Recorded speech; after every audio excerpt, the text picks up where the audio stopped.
আসসালামু আলাইকুম মতিয়া সাহেব। এই ওয়ালাইকুম আসসালাম। আপনি আমাদের মিতালি ফোর ধানটা রোপণ করেছেন। আমি শুনলাম যে এর আগেও আপনি রোপণ করেছিলেন। তো এটা কীরকম ফলন পান আর এটার বেনিফিটটা কি?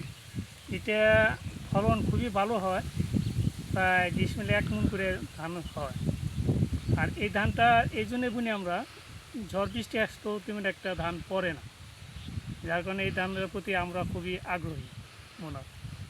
এরপরেও কি এই ধানটা রোপণ করার ইচ্ছুক আছে? এই ধানটা যদি বেতন পাই, অবশ্যই আমরা প্রতি বছর এতে আল্লাহ বাঁচা রাখলে আমরা রোপণ করব।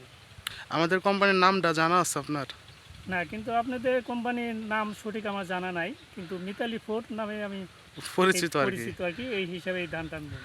আচ্ছা, আমি আমাদের কোম্পানির নাম বলি। আমার কোম্পানির নাম হচ্ছে 3S এগ্রো সার্ভিসেস লিমিটেড। মনে থাকবে। থাকবে। ধন্যবাদ মতিয়ার ভাই।